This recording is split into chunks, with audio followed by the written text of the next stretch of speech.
layout of the workshop, but just by way of introduction, in terms of the journey that we've taken regarding the Strategic Recreation Investment Framework, at a high level, this is the piece of work as a result of the decision from Council during LTP deliberations when councillors considered how they can best prioritise and plan for significant recreation investments. Additionally, you will also know and recall that we undertook a workshop with councillors last year about the scope of the project, and we sought guidance and got really good guidance actually on the specific scope for this piece of work. Since then, we have onboarded Visitor Solutions, who are with us today, as our consultants to undertake this piece of work alongside council officers and key stakeholders. We started yesterday with the team meeting with key stakeholders, staff, and this workshop today is our starting point as we look to develop the framework and what it looks like. It's really key for us to bring elected members into the full process right from the outset, hence the purpose of today's workshop. Given that this framework will be a tool for elected members to help you in significant decision making, I suppose it's important that we bring you on this journey and again seek that feedback and guidance.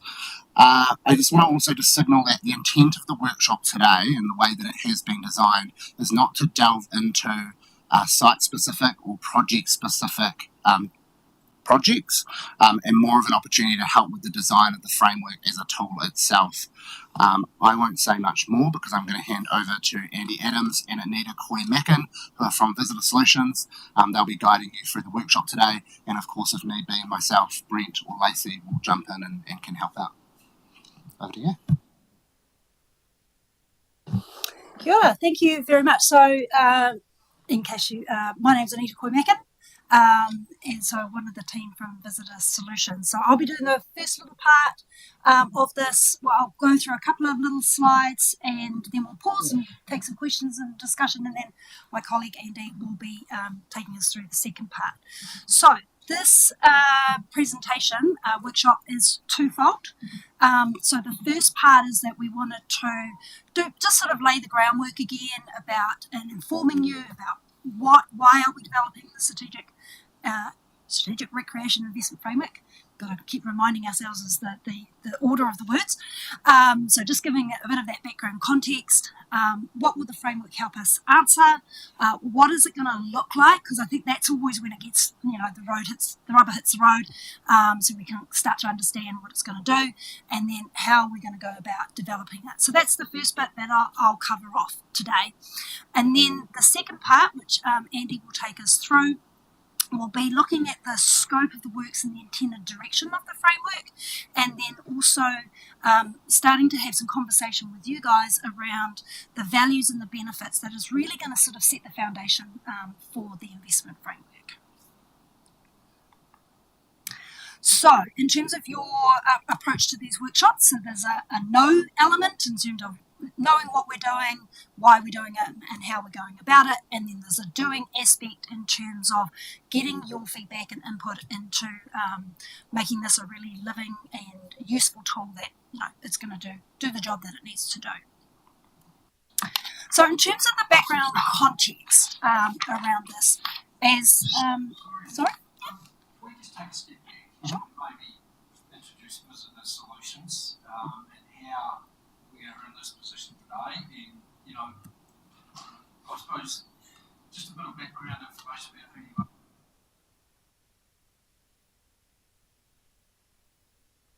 are. Yeah, no problem.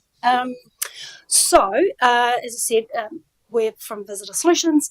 We have got extensive kind of background in sport and recreation, community development, and visitor. So our name Visitor Solutions kind of means if you have visitors, then we kind of will help you to find solutions to make those, experiences with visitors or facilities with visitors work really effectively and efficiently. So that's kind of the concept around what Visitor Solutions is about. At a Horowhenua kind of level, Andy and I were involved with the council in terms of doing the Donnelly Park master plan development work. I also then did the Horowhenua aquatic strategy, and then leading on to the Foxton feasibility study and into the live-in aquatic centre feasibility study. So we've got some kind of history in terms of understanding some of your key facilities. So did quite a lot of work with Brent and the wider team around those sorts of things. At a more kind of across the country level, we've done quite a lot of different frameworks, and one of the things that really excited about this project for us was that this is actually quite innovative and quite new and quite different. I've just recently finished a really big piece of work with Wellington City Council, which is called a Community Facilities Needs Assessment, which was a plan which was looking at all of their different community facilities and what do they need in order to respond to growth. So similar kind of question, but sort of framed slightly differently. And so when we were talking with the team, they were going, yeah, it's kind of a little bit like that. And then another project that we've worked on in Tamaki Makaurau was around a prioritisation project. So they've got lots and lots of facilities, and it's like, what's the most important thing that they should be getting on with first? So it's kind of melding those two kind of pieces together as how we were sort of developing up our response to what the team were looking for. I'm going to let Andy jump in and see if you've got anything else to offer around that. Oh, I'm not too sure if I do. I think that gave a really good nutshell of the work that we do and the breadth of work that we do within the facility space and developing frameworks to feasibilities to needs assessment. So it's understanding from a framework perspective what's required, but then also understanding the mechanics of when it gets to the actual build and the operations, knowing how to get there and what that's actually going to do is really important to look at that whole life cycle of how these assets work and best respond to what community needs are. And I guess that's the breadth of what the work is that we carry out across the country. Yeah, no, look, thanks. So it's always important, I think, for councillors to understand, the background of who's providing the information to them and understand some of the context, because it is about relationships and ensuring that, there's trust and confidence about what we're getting. So, yeah, thank you for that, Jess. And just to kind of add one little piece, so Andy and I collectively have been in the industry for, 25 years. You can take our age as you wander around that. We care desperately about wanting to contribute to thriving communities and see successful facilities and being developed. And, we take a lot of pride. Like, I'm really keen. I'm going to be going up and having a look at Foxton Pool to go, what's it doing on the ground and what's the impact that it's having with the community. We care desperately about that. So, I'm sure all the consultants say that, but I just want to make it known that we definitely do care. We really mean it.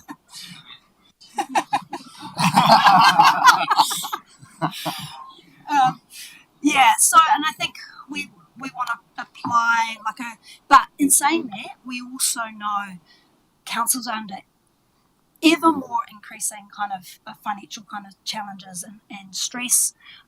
We know how hard it is when, projects come forward for you asking for millions of dollars of investment, how challenging that is a decision. And so that's what's really kind of exciting about this framework, is it hopefully will help you make a decision to go, this is a really worthwhile investment. This is going to give us XYZ kind of benefits for our community. So it's worth the investment that we're making it. Because let's be honest, there are very few sport and recreation facilities that make coin.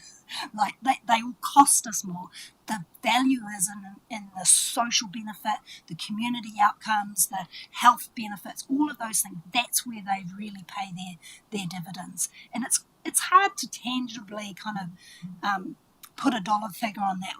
We do spend a lot of time trying to say, every dollar you invest in sport and recreation is $2.10 in terms of, the social return on it.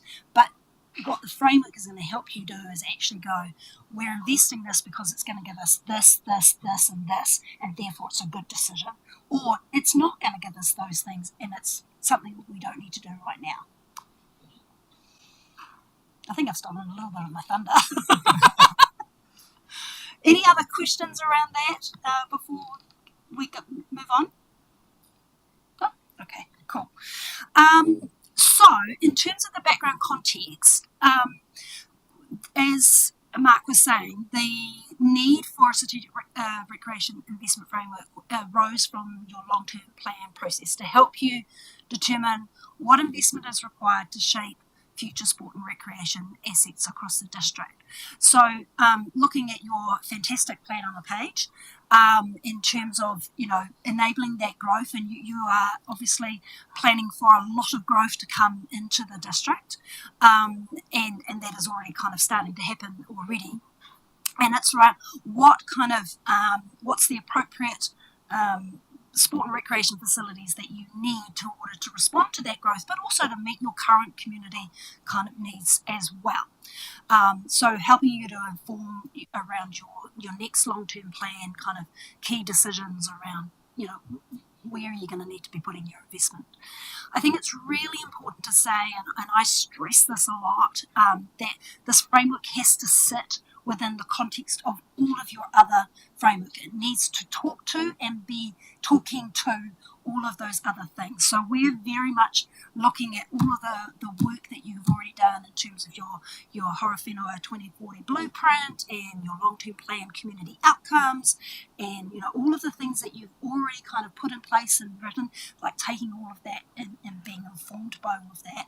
But we also want to hear that one of the things that we're going to do today is actually hear from you and tease that out a little bit more, because there's often nice words that are written on pages, but we're kind of wanting to kind of delve into that a little bit more and really understand it around that sport rec kind of component.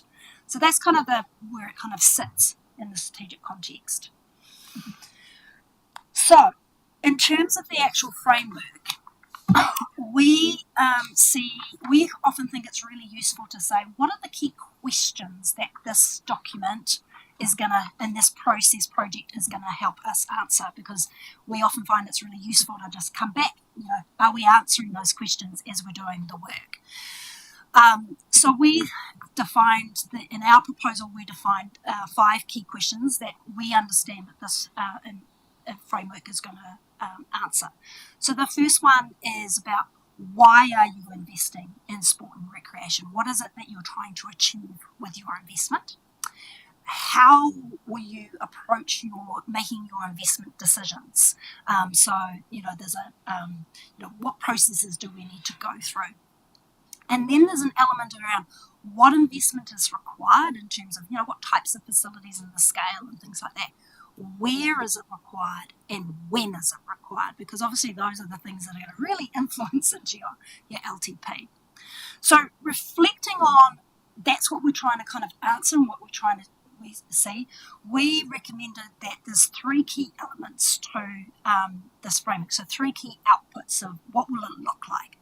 So the first part is the framework, which is the key why, the principles, the objectives, your investment logic. So why are you investing in sport and recreation? How does it align? How will it help you achieve your wider community outcomes that are set out in your long-term plan? What's that contribution that it's made?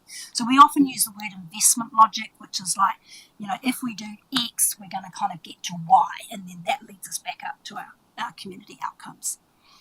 The second part is the evaluation tool, and we've sort of said that this has got 2 parts. There's a process element, so what's the steps that you need to go through in order to make a decision, and what information do you need in order to get to, make sure you've got the right set of information. And then there's a criteria element, which is helping you to evaluate the projects. Now, there could be times where you've got 2 projects and you can only afford 1, and you need to figure out what's the most important one. So the criteria is going to help you go, well, this one's going to give us XYZ outcomes, but this one's only going to give us X. So this one should be our priority. It will also help you to go, is this worth even considering? Like, are we at a point where this is worth the investment of progressing? So it's not only helping you to compare and contrast between projects, but also going, is this valuable?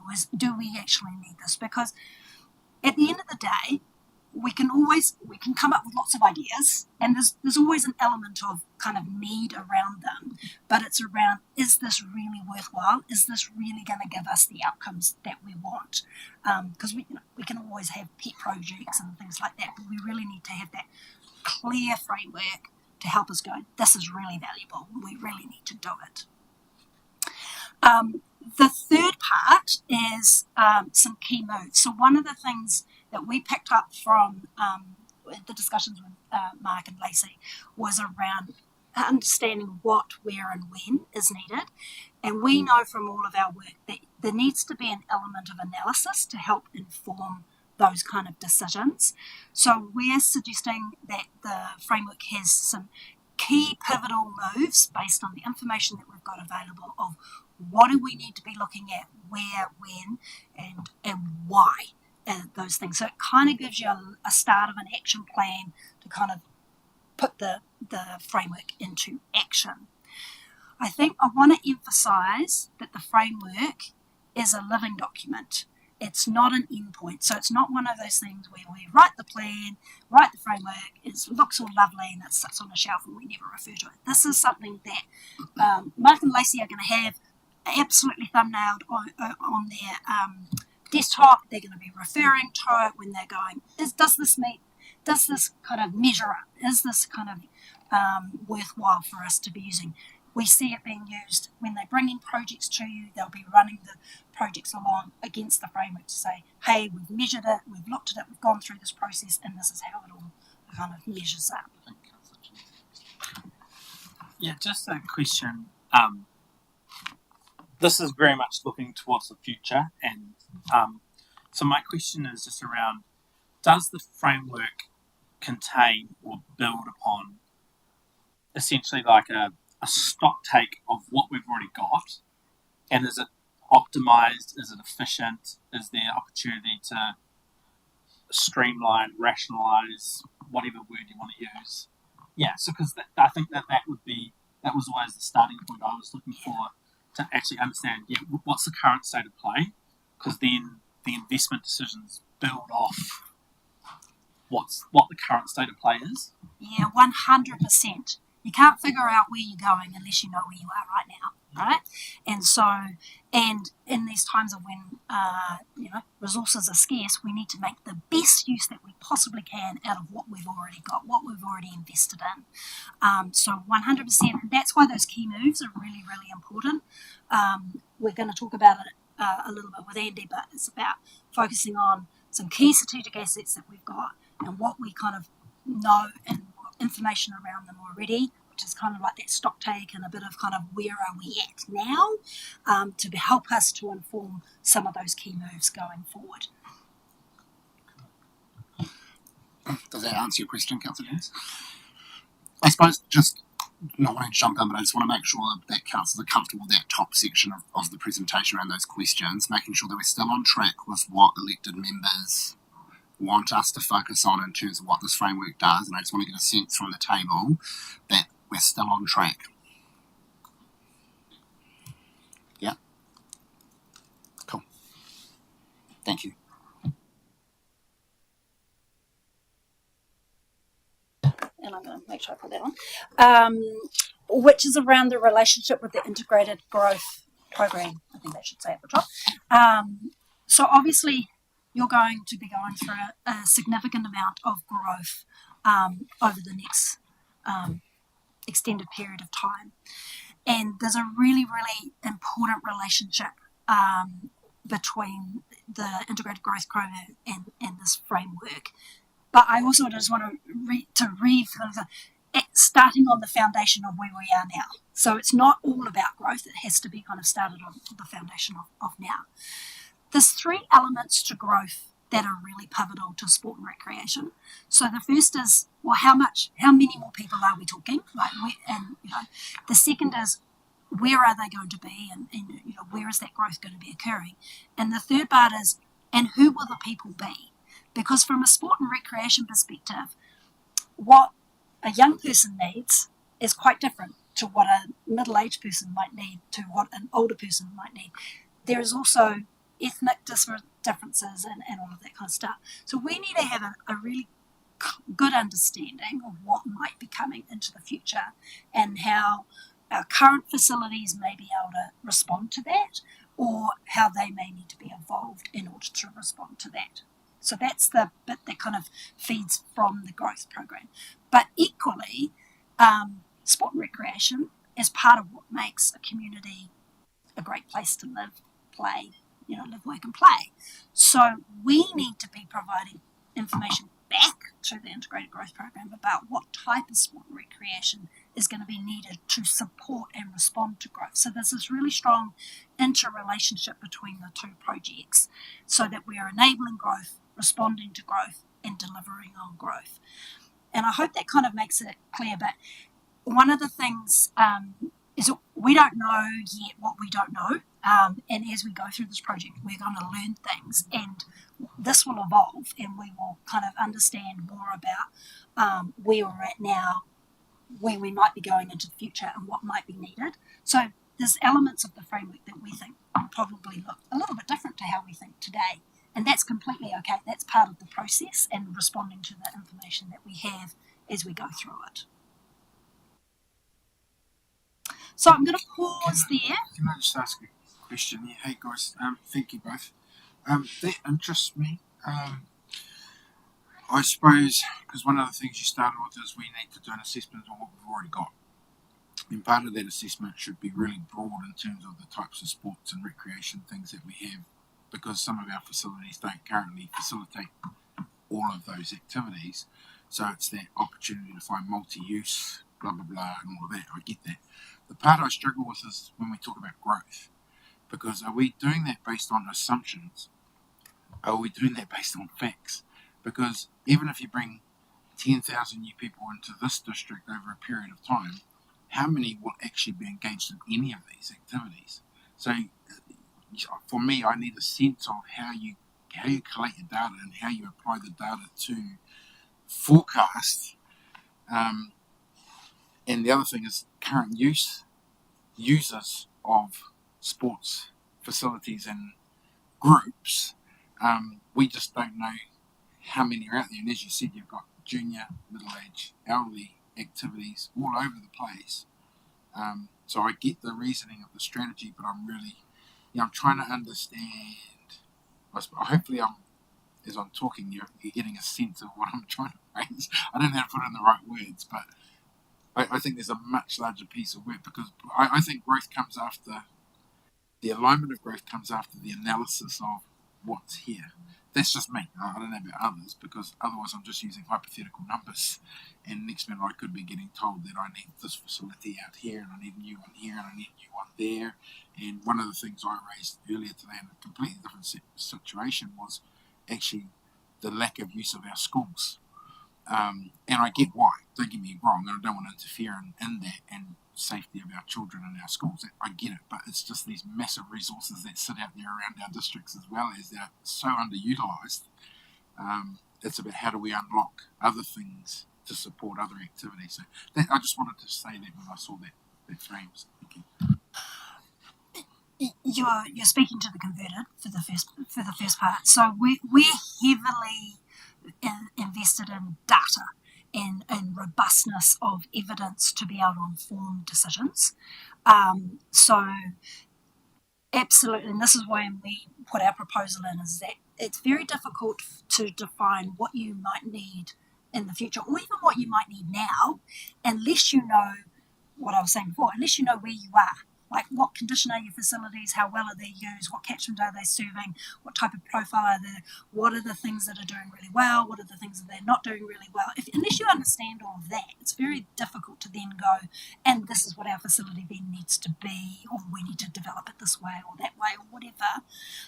And so I think it's critical that we get a really good understanding of current state, and we've got a couple of different we're asking the team for quite a bit of data. The good thing is because we did the Donnelly Park work and the aquatics work, there's a good kind of foundation of work that we can build off that, so we're kind of leveraging off that, but we're going to bring some other data on into the table.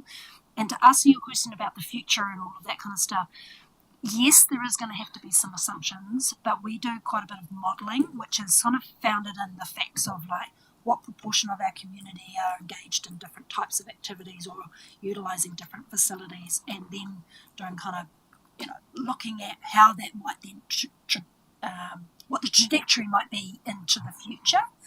But this is where that process that I talked about in the framework is going to be so critical, because while we might signal a key move, let's say, for argument's sake, 10 years' time, we're saying, okay, you might need to be doing this type of development on your aquatic facility. As you're getting closer to that, there's a whole load of steps and processes that you need to go through to get better evidence and to provide all the information before you make that decision to invest.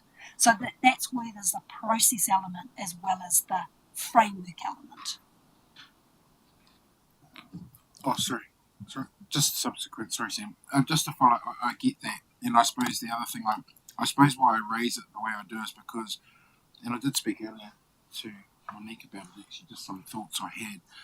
But centralisation doesn't always give us the best outcomes in terms of how we use our facilities. And if I give you an example for myself from Foxton, many families don't participate in many sports today because they actually can't afford to come here, because the sport that they want to play is in Levin or it's in Palmerston, and we don't have any satellites like we did when I was a young child. Every town had the ability to run netball, soccer, cricket, and I know things have morphed, but that's actually one of the critical reasons why our people are disconnecting from sport, is the ability to actually access it. And so satellites aren't there anymore. Foxton used to have an athletic club, haven't had one for years, don't even know what happens here in Levin anymore, but many of our families grew up going to Colgate games and all those sorts of things. We don't have that participation anymore. And so I'm just sharing this with you about things that we've seen slowly slip off the radar, and the struggle families are going through to be able to participate. And let's be honest, my key reasoning why I'm raising this is I want to see people activated. That's the key reason for me. It's not about our council and our assets and how we manage them. It's actually how do we engage people to want to get out and be active and be part of what's happening in their community. So, yeah, I just thought I'd share that. Kia ora. Kia ora, that's great, because we're going to get into that more. So be thinking about all those things, about what's the key drivers and what you think are really important, because we're going to be jumping into that a lot more. Councillor Tauhara, just to come back to your first point around the data piece, we strategically wanted to talk about the integrated growth program, and Lauren is on our steering group around the work, and so the data is going to be consistent across all of the work as well. So whenever we're looking at data, we're not using a sample data from here and a different set of data here. That would be silly, and so it's consistent, and we've strategically got that in place. So I just want to reassure you about that piece. Councillor Grimstone. I just wanted to build on the comment that Justin made, the first comment around growth, and I'm aligned with some of his thinking on that, because, and maybe this is being too sensitive for the table, but I have a real issue when we talk about need in this space, because for me it's about forecasted demand and want and community expectations, because need implies something more to me, like we need pipes, because that's just a standard of, that the community expects. Whereas in this space, this is a little bit more discretionary. Yes, it's important. And so I just think in terms of when we're talking about growth, the language I would be hoping that we could shift to is about forecasted demand or forecasted community expectation. And there may be some things where we say the absolute minimums, we must have parks, so they are an absolute need. But there are other things that are more in that want or community expectation category that we might not always be able to provide at the level of service or in the locations that people want. So that's just a language thing. I don't know if that can be incorporated. I just wanted to just confirm my understanding that the scope of the work you're looking for goes beyond that balls and fields, that we're actually also looking at those other non-team based recreational opportunities that will require in our investment in terms of walking, cycling, all of that, not just focused on the bat and balls. And Yeah, so at our workshop last year with councillors, when we defined the scope, the feedback of what we got from the table was it was defined to aquatic facilities, and what we have now determined playing surfaces, so courts, sports fields, and then rec centres. Rec centres being quite limited given that there's not a huge offering within Horowhenua. That's the scope. Outside of that, there isn't. We're not looking at other play spaces, shared trails, etc. We did start there, and we've trimmed it right down. And I guess to Justin's point, because Justin, my view is the piece of work these guys are going to do are not going to solve the problem that you articulated around athletics not being in Foxton or football not being in Foxton, because that issue is actually around volunteerism and how the community delivers that. Whereas these guys are focused on the stuff we play on, the parks themselves. So, arguably we've already got the whenua to deliver all sorts of sports and stuff like that. But your delivery isn't going to suddenly mean we're going to have pop up a revitalisation of the 1970s of athletics running every Monday at the Domain, because ultimately that's down to communities and clubs and volunteers delivering those services. You guys are focused on the hardware stuff. Yeah, so that's why those key questions are so important, that that we're coming back to them and going, that's what we're answering. So you're absolutely correct that this isn't a plan about how do we activate our population and address, get us to the nirvana that we're looking for, because that's a cool piece of work, but that's a different kind of piece of work. And you're absolutely right that people are such a critical element to making that happen. So this is focused on the bricks and mortar, and it'll help you make those decisions around that, and also identify what are the other things that you might need in order to make it successful. Councillor Boyle, you've got a question? Yeah, just wanted to quickly confirm in your definition of play spaces that we're including the skate park in this. The skate park. We've actually got multiple, The skate parks are currently outside of scope. Okay. How do we feel about that as a table, given we could provide direction today to put them in scope?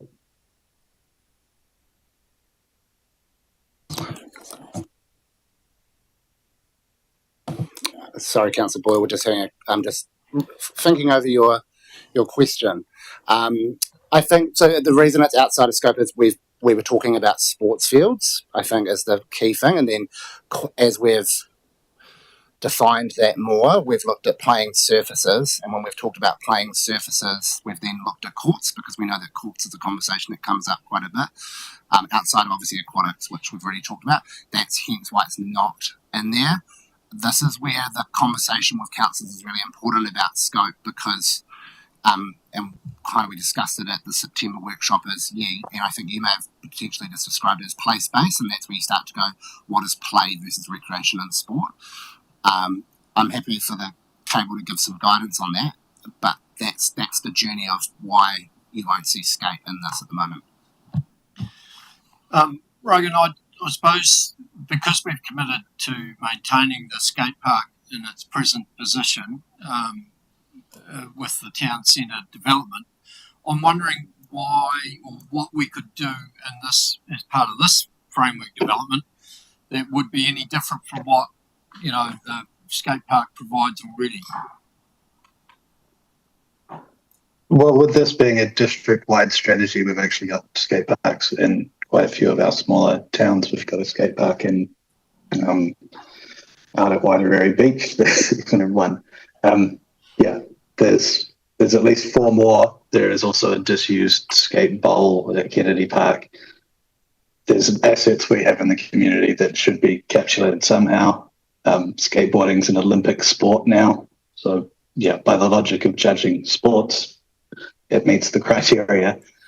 I appreciate a narrow scope is great for figuring things out, but I wouldn't want to exclude parts of the community. That said, I can see how it flows naturally from there into what about BMX tracks, and then what about equestrian tracks, and then what about motocross tracks, and I can see how it could spiral pretty quickly. But if we go with ones that are council land that we've invested in, we've spent money on skate parks, we've built them.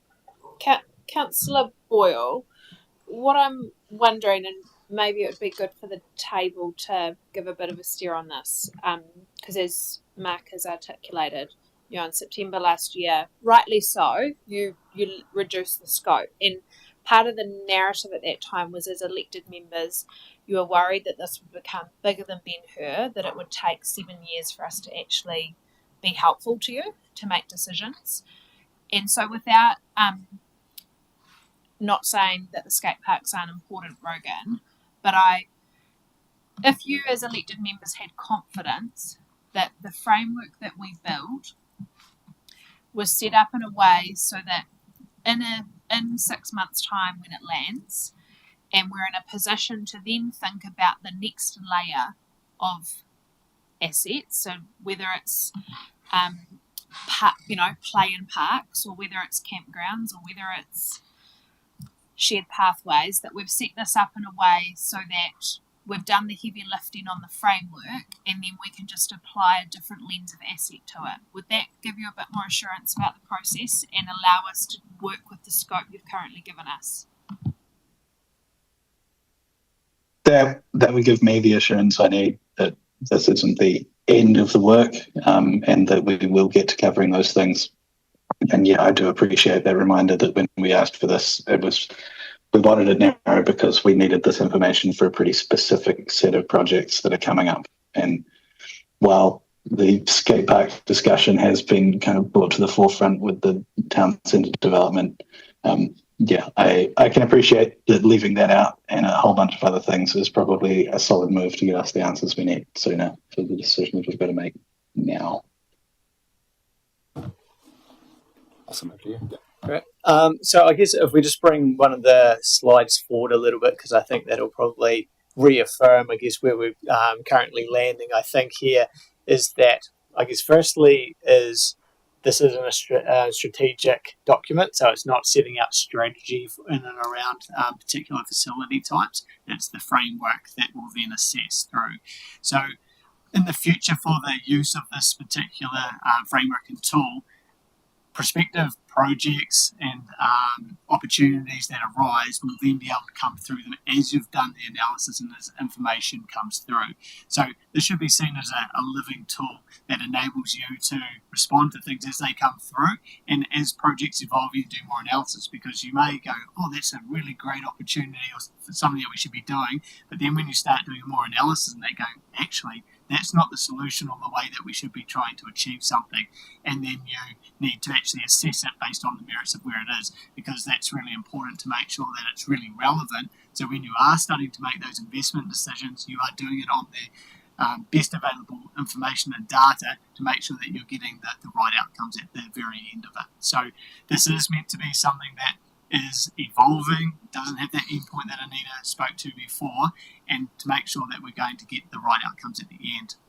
But coming back down to the available time and the level of information that we can gather in the coming months, is that we are doing that analysis based on key identified sites. So looking at the existing, as we've noted already before, we've got to make the most out of what we've got and how we can potentially develop, if it's doing things differently with what is currently there, or potentially expanding if that's what is required. And then also growth-driven demand. I'll make sure that's not saying need up there for future presentations, but looking at that demand that's coming through where we've got no or very limited provision, where we know that we've got some good data sets and good projected information that's going to indicate that actually there's going to be strong demand that's going to necessitate particular facilities or asset types in those areas.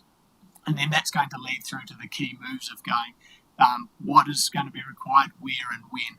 And as we keep going through and to inform our LTPs and annual plans, is that the information that comes through may evolve over time. Those key moves hopefully becomes more of a conveyor belt that we once something is completed, it gets moved along and gets completed, and our communities get to enjoy and love the assets that we provide, and then the next ones come through. So we're systematic, we're best utilising the budgets and investment and potentially partnerships, which is something we haven't spoken today out there. Aside from some of the school stuff, there are other agencies and different things that we should be tapping into with the level of growth and opportunity that is around the district.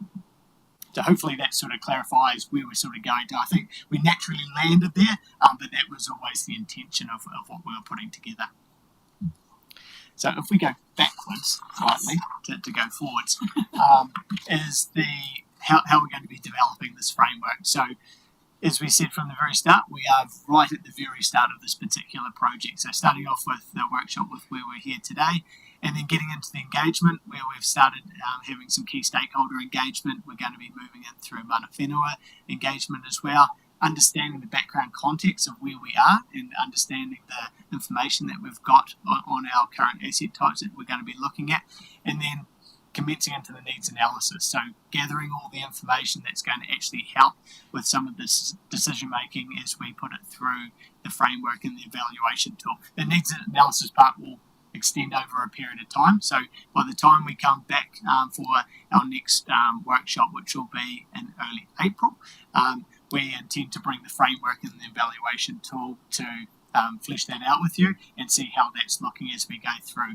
We'll still be doing the needs analysis as we go through because that's quite a big piece of work to make sure that we've got right. Then coming through into May, we'll bring the framework, the evaluation tool and the key moves all together so you can see that, and then we'll be looking at the adoption of the framework come June. So that's the timelines that we're going to be looking at.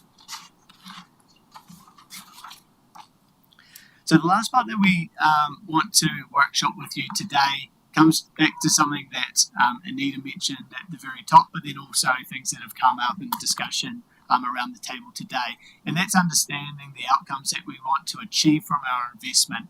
And so what we've got up there is just a starter for 10 of a number of different outcomes that have been identified across different strategic documents that you have.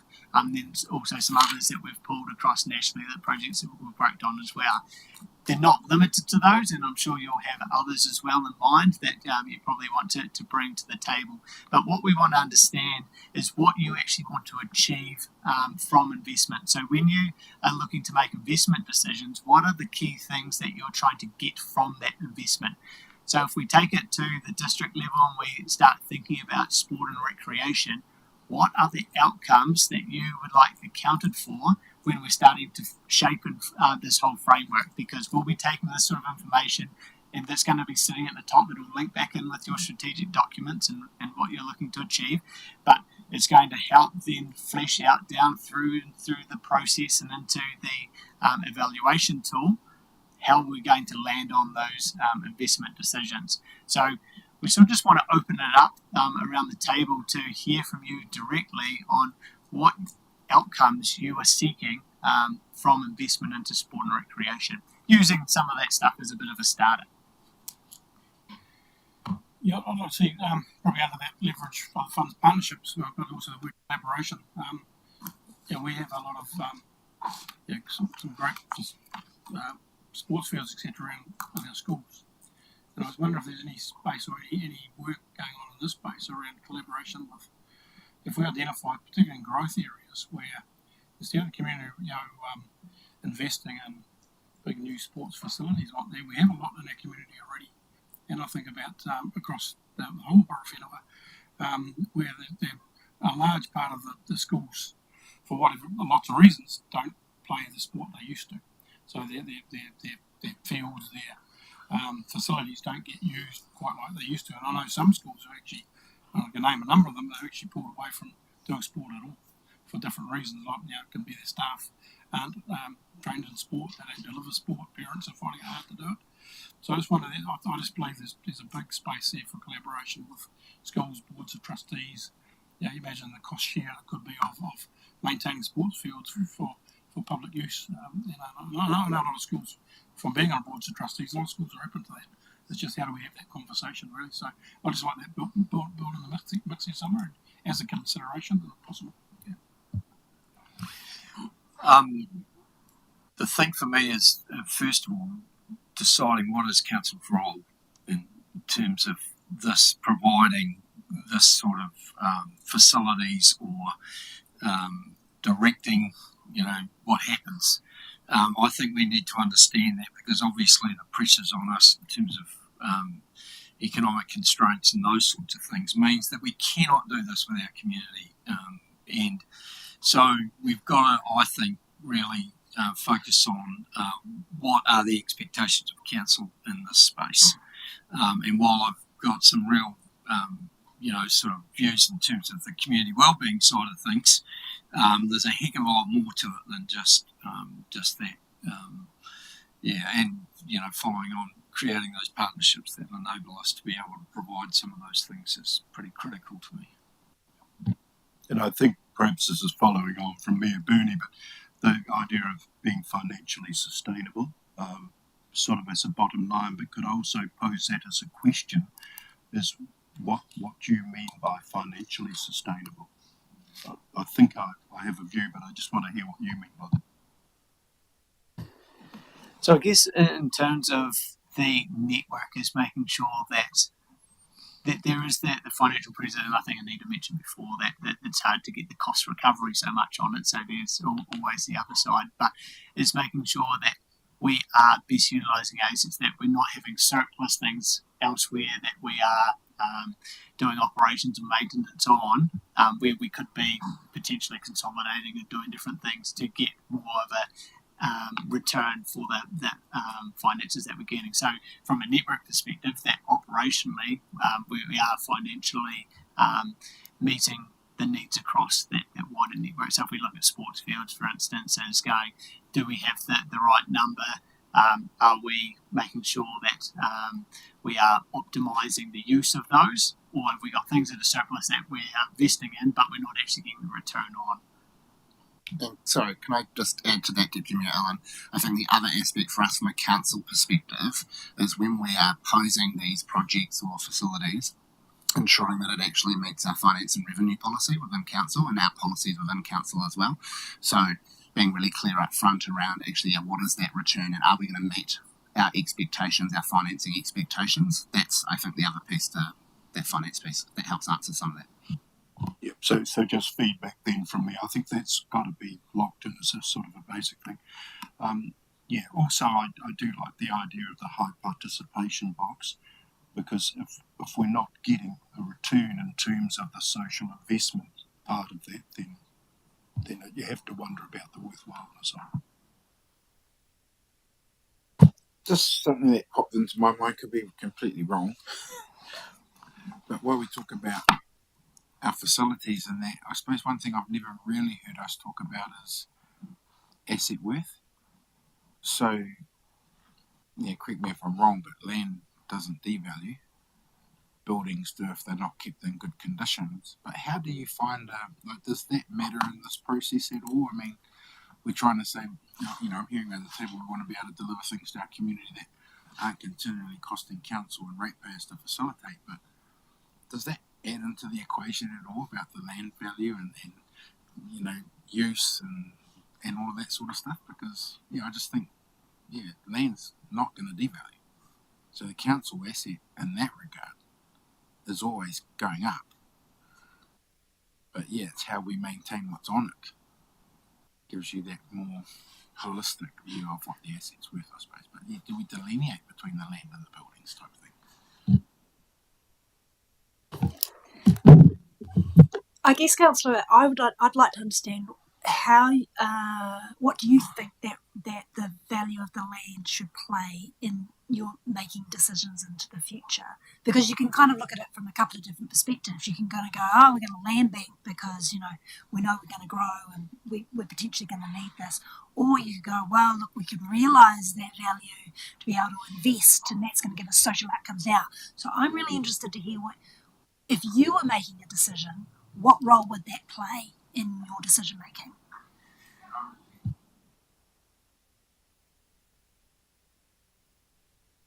The good news is we're going to be talking just about that particular topic in the District Plan Steering Committee this afternoon. So, you've got a couple of hours to think about it. No, sorry, but because I do just wonder. That's all, and they just said there's probably Cindy going depreciation, all those sorts of things going on in her mind, and blah blah blah, blah, and I'm not. So that's why I was just, I like to ask questions sometimes that push your thinking a little bit differently. So that's all. Thank you. I definitely like to ask questions too. Like sometimes I pose questions back and part of questions.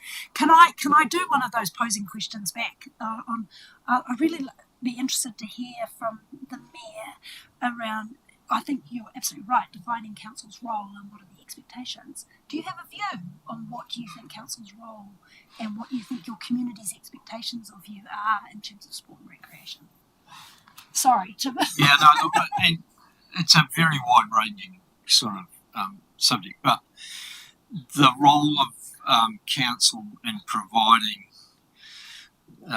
facilities and things can only go so far. It needs to have that combination or collaboration with community, with sort of things. That the expectation that council provides everything, those days are over, and we cannot expect just to say anyone that walks in the door, oh yeah, we'll provide that.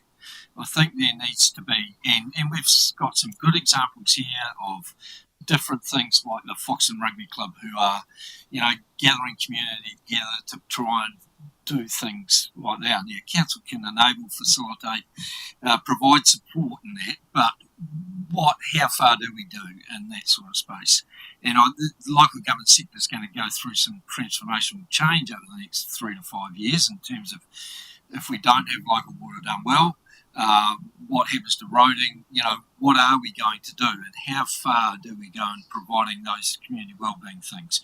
Look, I see if there was a continuum, I think we're still on that front third in terms of what council's expectations should be. I think until we can, it's about providing community value and benefit, and if we can show that by spending ratepayer money and giving that community value and benefit, then it's got to be pretty clear to me that we're going to do that rather than just for the sake of it, support anything. Because the other thing is that, I use pickleball as a prime example. Come out of nowhere, all of a sudden it's now probably the most popular active participation sport that we've got in the town, but they've done it themselves. Sure, they've sought council support and different things like that, but it's been that community build, if you like, of interest and support. And I think that's a great example of the community demand that has grown, and sure, council can support that any which way they can. But then, when the tennis club comes to us and says we want to reseal our courts and it's going to cost $100,000, is that our role to do that? And that's where I think the balance is going to be found in terms of those sorts of things.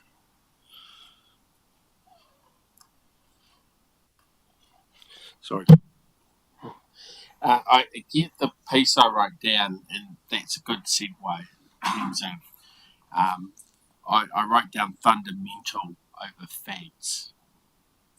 Fundamentals over fads. And and pickleball's a really classic example because I agree it's taken off locally, but how long is it going to last?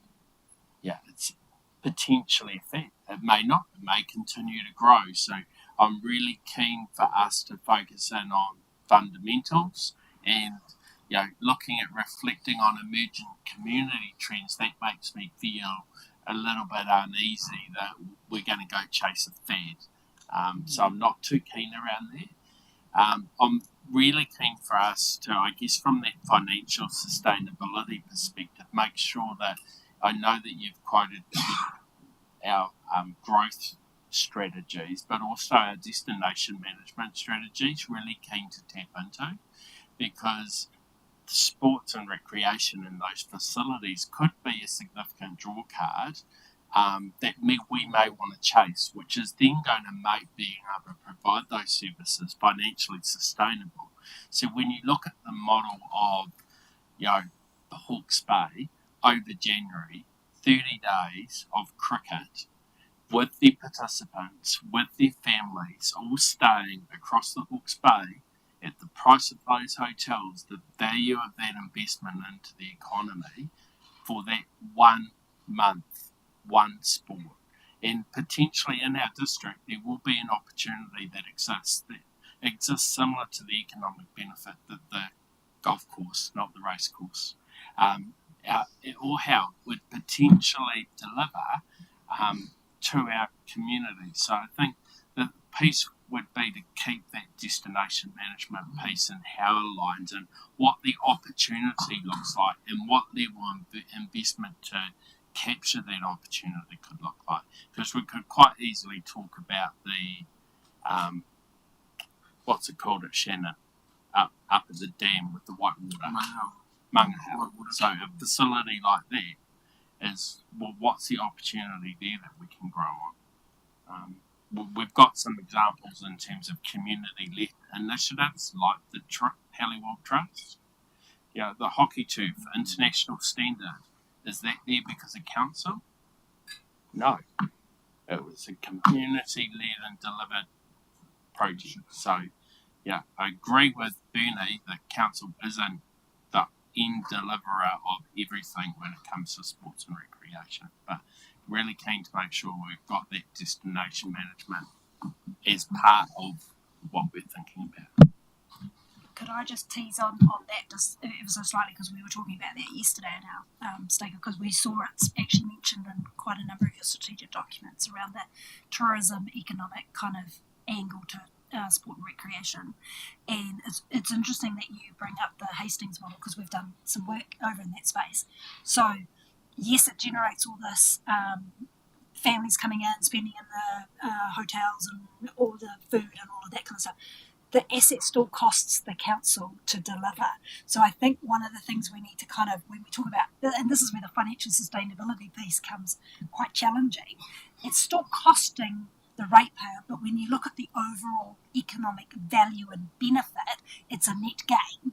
But at the ratepayer level, it's still a drain, as it were. So what I'm trying to just tease out, it's looking at the overall economic value picture, that you're prepared to see that, even if at the ratepayer level there's still a bit of a cost. Do you see the difference there?